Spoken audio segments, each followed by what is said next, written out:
This is one of the best teams we've ever had come through Bowling Green, and we've got a really strong tradition with boys and girls track and field. But we've got a lot of things that we feel like can get to the state meet, and when you get to state meet, it's all about the number of events that you can get there.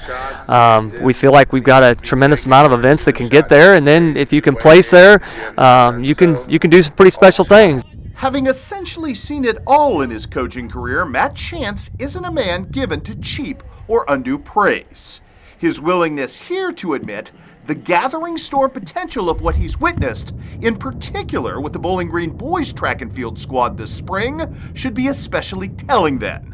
Consider that 4 different athletes on that squad have already shattered some of the most vaunted event records in program history. Taken individually, any one of them would be considered once-in-decades type performances. But 4 at the same time? Well, it's very rare, and some of the records that they're breaking, just the fact that they've been some 30, 40, high 40 number of years that they've been broke, and we're really happy with where we're at right now with those guys, and I just don't think they're done yet breaking some records. I think there's some other ones that are on the horizon that I think we can get in the next couple of weeks, but the ones that have broken ones already, I think that they can continue to break those. Matt's words here Monday in advance of the Montgomery County Invitational proved prophetic, as Blaine Bryant, who already claimed the longest triple jump in Bobcat history earlier this spring, twice shattered the long jump standard as well yesterday. He's a tremendous athlete, but he's really inexperienced in the triple jump. We just threw him in there last year because we knew he was explosive, we knew he could jump, and so this is only year 2 of him in the triple jump. I think he's going to continue to get better and better. He's got one of the top jumps in the entire state right now with his 46 feet 8 inch jump, and I think his long jump still has some more improving to do, and we're really looking forward to him as we get down the stretch to the state and district and sectional meets.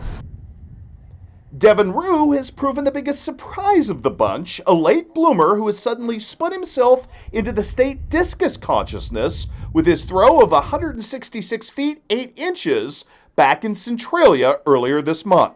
Well, we've talked a lot about Devin because it's really just in the last couple of weeks it's just really come together for him. He's just gotten a lot more speed in the ring, and he's just throwing with a tremendous amount of confidence right now. Even in practice, we've seen some throws that have been school record type throws in practice, and he's carried it over to the meets, and I'm really happy with where he's at right now. Ben Chance, coming off a second-place state finish in cross-country, busted a 38-year-old school record in the 3,200 meter by more than 18 seconds back in late March as well. You know, looking back to last year in track and field, we were in the toughest sectional in the state. It seems like we're in that sectional every year. He wasn't able to qualify in the mile and 2 mile. He was able to qualify in the 4x8, but you know, he's just the year-round training that he's been doing in cross-country and track has really benefited him, and this just kind of seems like this is the year that it's all came together for him. He's broken a long-standing 3,200 meter record, and he's right on the verge of getting the 1,600 and the 800. And I like the way our 4x8 looks for him to possibly qualify in several events to the state meet.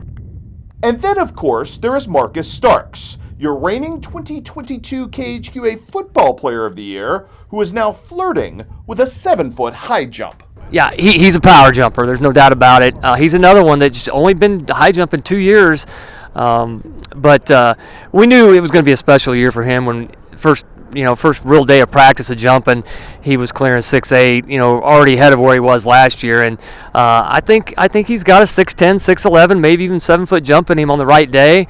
I think as the weather gets warmer and the wind starts to die down a little bit, I think there's an opportunity for him to continue to improve on that. I think it means that we've got a lot of good senior leadership. Our senior class is really, really strong, both boys and girls. Even on the girls' side, she hasn't broke a record yet, but Andrea Cordy is very close to breaking the discus record that's been there for a long time. And then on the guys, we've got 10, 11 seniors that have been with us for 4 years, and they're reaping some of the benefits of being together for the last 3 years. And I think these guys are going to finish strong.